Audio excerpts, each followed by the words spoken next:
आज त्रिगुण योग आला आहे. तो कसा?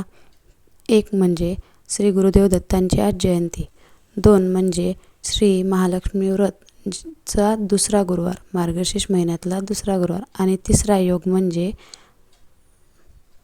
श्री अन्नपूर्णा मातेची जयंती. आणि तिन्ही योगात स्वीटाचं म्हणजे गुळाचं अतिशय महत्त्वाचं स्थान आहे. त्यासाठी मी तुमच्यासोबत आज शेअर करत आहे घरच्या घरी बनणारे ब्रेडचे गुलाबजामुनची रेसिपी. अगदी साधी, सोपी, सरळ आणि अगदी 10 ते 15 मिनिटात होणारी ही रेसिपी आहे. ब्रेडचं पूर्ण पॅकेट घ्यायचं आहे. त्याच्या ब्रेडच्या कडा काढून टाकायच्या आहेत. नंतर दूध आणि वेलची घालून त्याला मस्त मळून घ्यायचं आहे.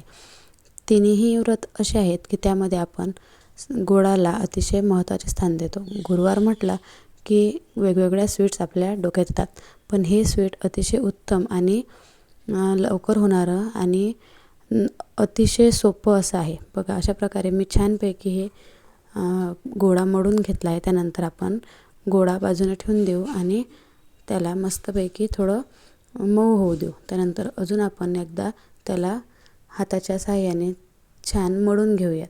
तर बघा, श्री गुरुदेव दत्तांची लीला तर अपरंपार आहे.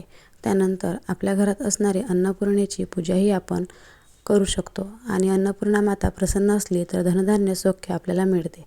त्यानंतर आज मार्गशीर्ष महिन्यातला दुसरा गुरुवार म्हटलं तर आपण त्याचीही पूजा करणार आहोत. संध्याकाळी या तिन्ही पूजेचे लॉग मी टाकणार आहे. तर बघा, अशा प्रकारे आपले गुलाबजामुन बोलता बोलता तयार झाले. त्यानंतर आपण याचा तूप किंवा तेलातून दोन्हीमध्ये तळून घेऊ शकतो. त्यानंतर हे गुलाबजामुन छानपैकी तळून घेतल्यानंतर आपण त्याला अगदी हलक्या आचेवर तळून घ्यायचे आणि थोडे ब्राऊनसर झाले की तळून तयार आहेत. यासाठी आपण पाक तयार करून घेणार आहोत. गुलाबजामुन तयार झाले की आपण ते थंड करायला ठेवणार आहोत. ब्रेडचे असल्यामुळे अगदीच नाजूक नाहीत, पण अतिशय मऊ असे झाले आहेत. आपण त्यामधला एक गुलाबजामुन फोडून पाहू शकतो की व्यवस्थित झाले की नाही. तर बघा, अशा प्रकारे आपण छानपैकी गुलाबजामुन चोळून बनवायचे आहेत. म्हणजे काय होईल की त्यामध्ये रेषा जाणार नाही. सुरुवातीचा पहिले 2-4 माझे थोडे उरले, तर त्यानंतर मी थोडे दाबून प्रेशर करून जर केले तर माझे अतिशय उत्तम असे गुलाबजामुन तयार झाले. तर बघा, असे गुलाबजामुन आपले आत्मार्थेपर्यंत शिजले आहेत.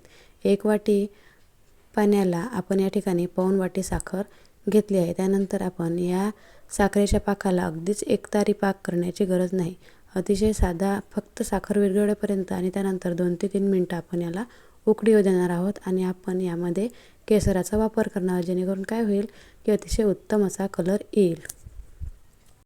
पाक बनून तयार आहे. आता आपण ते गुलाबजामुन यामध्ये सोडून घेऊ.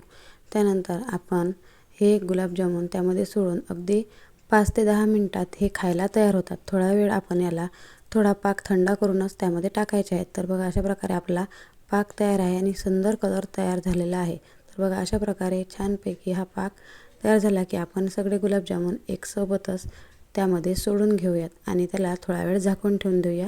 कारण की सगळ्या गुलाबजामुनमध्ये पाक जायला हवा आणि आतमध्येपर्यंत त्याची स्वीटनेस यायला हवी म्हणून.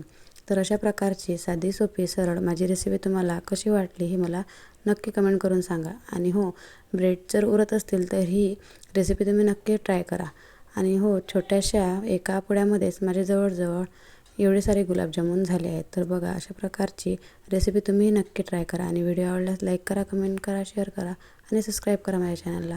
श्री गुरुदेव दत्त, महालक्ष्मी माता प्रसन्न, अन्नपूर्णा मातेचा सदैव आपल्यावर आशीर्वाद असो.